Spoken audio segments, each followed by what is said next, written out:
Hello and welcome to a SmurP video, and we are looking at Beast Wars Transformers issue 7, and this is cover B with Megatron holding the golden disc, which I think is very nice.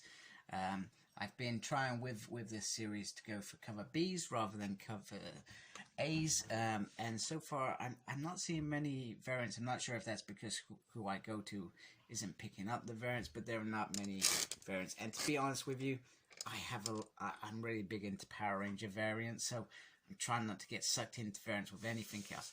Now, I got this from Forbidden Planet, and the sad news is the top section came in bent. I've sent them an email, and they are usually good. When something's wrong, they usually do resolve it quite quickly. So I'm expecting them to say, we'll send you a replacement. Nice and simple. Job done. Let's move on. So this is written by the talented Eric Burnham. I'm trying to get my light so it doesn't ruin it completely, but still does some of it. This is weird. Am I even getting the light in there? Let's try this.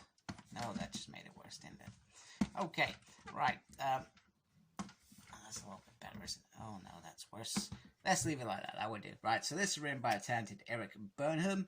The art is by Winston Chan, so we got a change in art styles. Colors is by Sidvenbelu.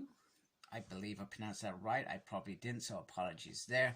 I like to get names right. And letters is done by Jake M. Wood. Then we get a previously on Beast Wars moment. And this is called Pod Part 1. And you can see, well, sort of see, Black Arachnia has jumped in the middle of the Predacon cast.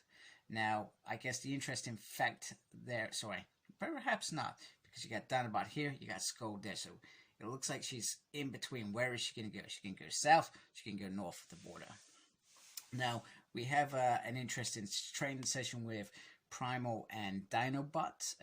It's a bit of a mix where there's a bit of talking, a bit of fighting, and Primal is challenging Dinobot on how he's integrating, and he says that, Rat Trap seems to take, seems afraid of me, but you know what?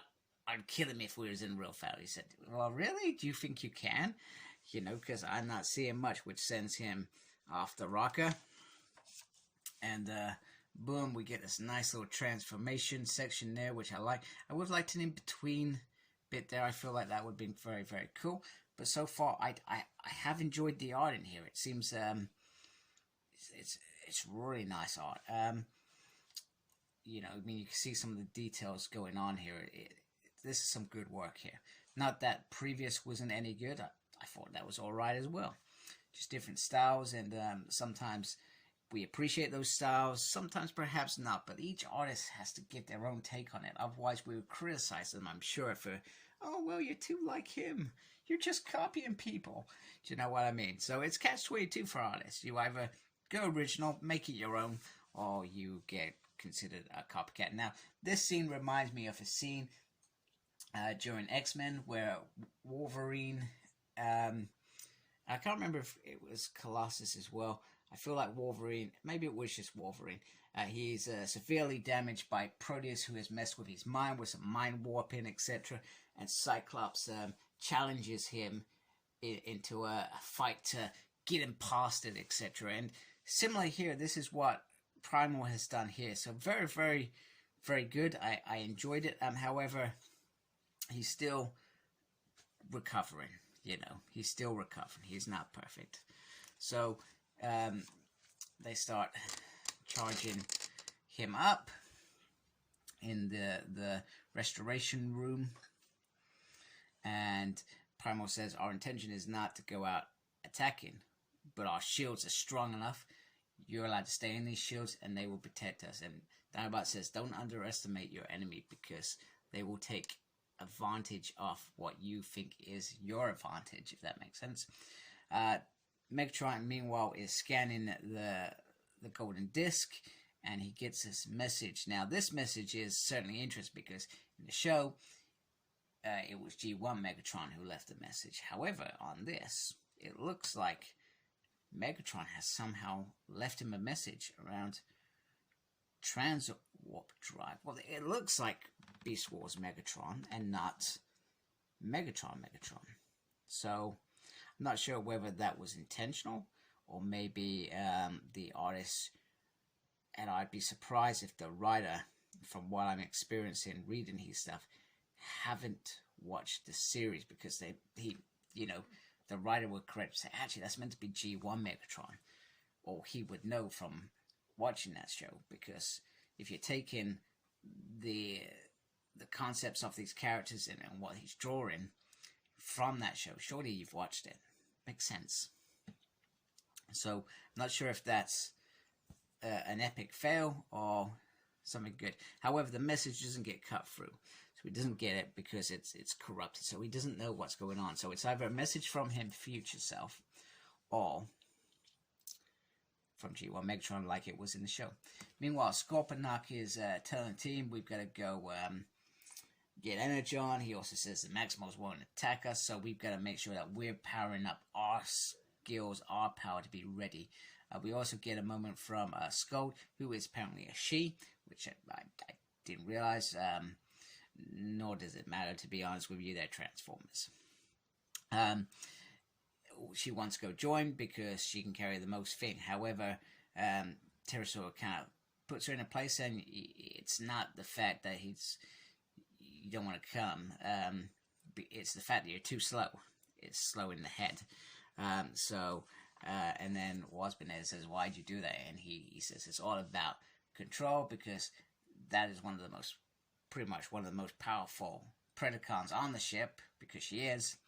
But if I play with her mind, then she won't ever attempt to grasp or go for that power.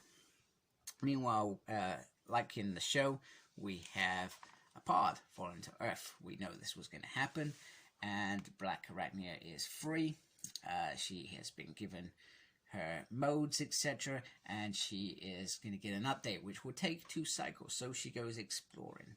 She goes exploring in the water. She's learning about substances, because the first nature of these releases is to explore, because that's naturally what she is. She gets grabbed by some crocodile creature. It could be a crocodile, it could be St. Prehistoric, because remember, they're 4,000 million years before humans as well. Let's remember that, or in between there somewhere along the lines. They're in between there. Not sure when, in between. We also see her Black Arachnia mode, which is great. Meanwhile, Dinobots is given the lowdown of his Predacon comrades, or past comrades, and Black Rat Trap rubs it in about, well, we know Tarantula's a backstabber, do you know what I mean? Because he stabbed Dinobot in the last issue, gave him a good old shanking. So I've been watching Wentworth, by the way, so shanking, never thought I'd say that on a video. Black Arachnia is able to go through the field, because at this point she is considered a Maximal. And I'll get into that, because all of a sudden those 2 cycles are up, and then she is now a Predacon, and she almost joined in with the enemy. They are playing poker, and Cheetor hears Sankey, questions everybody else, and they're saying, oh, well, you know, we didn't hear anything, and, you know, you sure you're not hearing anything? Stop playing head games. He had one of the best hands on the table, and he could have won that. So, much to Rat Trap's delight for not getting caught out. So, enter Black Arachnia. Fight begins.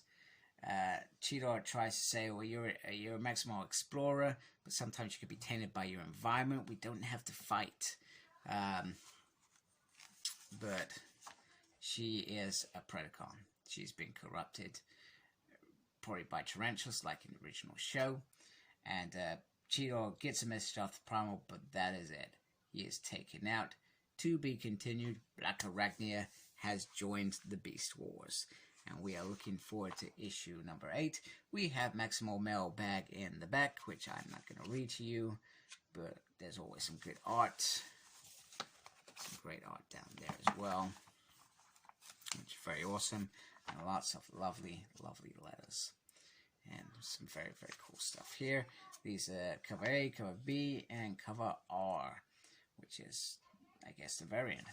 That's very cool. Hey, Transformers, King Grimlock. I've not even been reading that series. I have no intention to.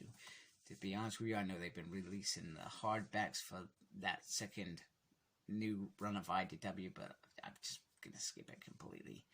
To be honest with you, I liked the original IDW run, but I'm not going to read that. But this run is on my cards every time because I am loving every moment of it. So Transformers Beast Wars is here for stay. I'm glad it's just not an homage to the 35 years. I just want them to continue. So thank you for watching. If you like my stuff, please subscribe to my channel and embrace the geekiness. Take care of yourself. Goodbye.